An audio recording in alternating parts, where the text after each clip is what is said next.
Fala pessoal, Isaac aqui. Todos vocês conhecem Lurtz. Mesmo que não lembre o nome, com certeza sabe quem é. Esse Uruk-hai que, no primeiro filme, lidera as tropas de Saruman e ouve diretamente dele a explicação sobre como os primeiros orcs foram deturpados a partir dos elfos. Sabe como os orcs assumiram forma física, tomados pelos poderes negros, torturados e mutilados. Eles eram elfos. E é claro, ele também é o assassino de Boromir. Aliás, Lurtz e Aragorn travam um dos duelos mais memoráveis de toda a trilogia, com aquela cena icônica em que o Uruk puxa a espada contra o próprio corpo num gesto de pura intimidação.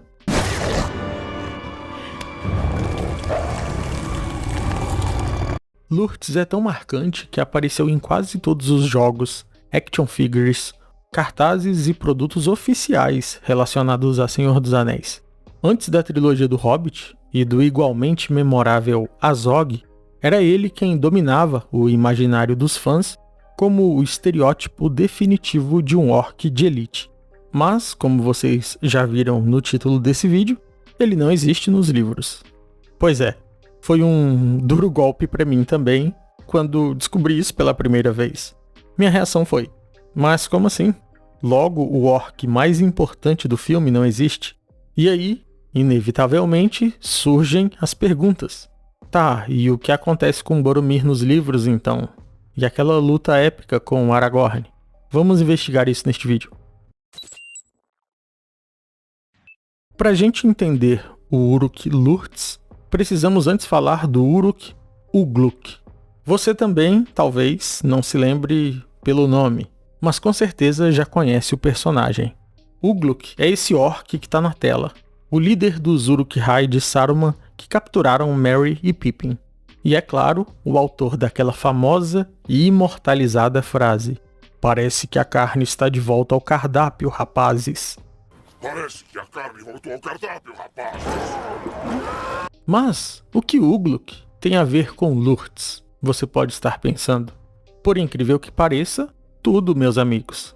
Porque a maioria das coisas que você vê Lurtz fazendo nos filmes, nos livros quem faz é Ugluk. Ugluk é o Uruk mais inteligente, estrategista e militarmente hábil do exército de Saruman nas páginas de Tolkien. E aqui está o ponto principal. Peter Jackson dividiu o Ugluk dos livros em dois personagens diferentes. Um chamado Ugluk mesmo, que é esse que a gente acabou de ver, e o outro justamente Lurtz. E o principal motivo para essa divisão foi justamente a morte de Boromir. Porque nos livros, Boromir tem sim uma morte heróica e trágica, muito semelhante à cena do filme. Ele mata mais de 20 orcs sozinho, ao mesmo tempo em que defendia os hobbits e soprava sua corneta. No entanto, Tolkien não nos diz claramente o nome do assassino. Aspas para o livro As Duas Torres. "A corneta de Boromir!" gritou Aragorn. "Ele está em perigo." Saltou os degraus e desceu a trilha aos pulos. Conforme corria, o grito dos orcs iam ficando mais nítidos, mas a corneta soava mais fraca e desesperada. Aragorn irrompeu através das árvores. Numa pequena clareira, não muito distante do lago, encontrou Boromir. Estava sentado e recostado numa grande árvore, como se descansasse. Mas Aragorn percebeu que ele estava perfurado por muitas flechas com plumas negras. E ainda se via a espada em sua mão, mas estava quebrada perto do punho. A corneta, partida em duas, descansava ao seu lado. Viu muitos orcs abatidos, pelo menos 20, empilhados em toda a volta e aos pés de Boromir. Aragorn ajoelhou-se ao lado dele. Boromir, abrindo os olhos, esforçava-se para falar. Então, como vocês perceberam, existem algumas diferenças cruciais aqui. Quando Aragorn chega, os orcs já se foram. Levaram os hobbits e deixaram Boromir para morrer. Não há, portanto, um vilão específico. Não há um rosto para o carrasco. Só a imagem do herói de Gondor, caído, atravessado por flechas, sozinho na floresta. E aqui entramos numa questão interessante. Como acabamos de ver, o professor não diz diretamente o nome do executor. No entanto, fica altamente implícito que foi Ugluk o responsável pela morte de Boromir. Se não o executou pessoalmente, que pelo menos tenha dado a ordem. E eu digo isso porque Tolkien é claro ao dizer que era Ugluk quem liderava os Uruk-hai pessoalmente naquele dia, e quem tomou os hobbits sob sua custódia. Mas, embora a identidade do assassino não seja claramente mencionada, o texto nos dá duas certezas. 1. Ugluk estava presente quando Boromir foi morto e os hobbits sequestrados. E 2. Quando Aragorn chega, Ugluk já partiu e levou seu pelotão embora. Agora vamos à parte mais importante do vídeo. O livro permite que você leia por horas, absorva os detalhes, reflita sobre as questões. O filme, ao contrário, precisa de respostas rápidas, visuais, emocionais, antes que a sessão do cinema termine. É necessário um antagonista específico, com nome e rosto, para que a audiência possa projetar sua frustração e sede de justiça. E Peter Jackson sabia disso. Por isso, Lurtz existe. E, na minha opinião, Peter Jackson equilibrou tudo isso da maneira mais digna possível, porque ele se desdobrou para satisfazer uma necessidade do cinema, ao mesmo tempo que não sacrificou o texto original. Ele criou Lurtz para preencher o espaço de um carrasco não nomeado por Tolkien, enquanto manteve o próprio Ugluk vivo. Ele não alterou o que é canônico, ele se aproveitou de uma lacuna.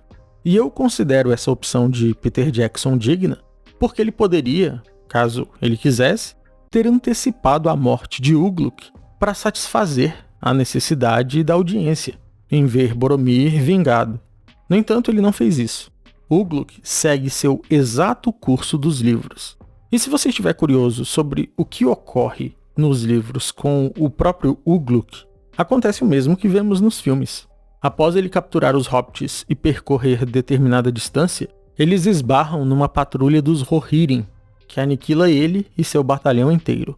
E quem disser, eu prefiro a versão dos filmes, eu te entendo, amigo. O duelo entre Aragorn e Lurtz, apesar de ser relativamente rápido, repito, é o mais marcante de toda a trilogia de filmes de Senhor dos Anéis. Eu tinha uns 14 anos quando assisti essa luta no cinema pela primeira vez, e ainda me lembro das pessoas na sala vibrando e algumas até aplaudindo quando Aragorn cortou a cabeça dele, porque foi realmente uma luta difícil. A gente ainda não tinha visto Aragorn sofrer tanto para vencer um orc. Por outro lado, eu gostaria de finalizar destacando os méritos da versão de Tolkien. Como alguém que lutou na Primeira Guerra Mundial, Tolkien sabe bem que a morte em batalha nem sempre é gloriosa e bela. Pelo contrário, na maioria das vezes, é aleatória e muito feia. Ele inclusive relatou que, enquanto lutava na Batalha do Somme, quando menos se esperava, um amigo era alvejado e instantaneamente morto, sem que ninguém tivesse a chance de saber, sequer, de onde veio o disparo, que dirá a identidade do agressor. Pior, eles não tinham como se dispor do corpo e precisavam conviver com ele ali por semanas. Aliás, ele revelou que esse episódio tenebroso de sua vida foi que o inspirou a criar os Pântanos Mortos, por onde Frodo, Sam e Gollum atravessam e tem esse tanto de cadáveres élficos boiando. Então, enquanto eu concordo que a versão dos cinemas de fato é mais empolgante de assistir, os livros de Tolkien são um pouco mais trágicos e frequentemente retratam a morte em batalha como uma casualidade cruel e terrível. Um salve aos magos de fogo Felipe Modenese, Guilherme Melo, Felipe Soares e Velton Moura. Muito obrigado pelo apoio ao canal, meus amigos. Tamo junto. E com isso chegamos ao fim de mais um vídeo. Se você gostou, não deixe de se inscrever e deixar um gostei. Um abraço e até o próximo vídeo.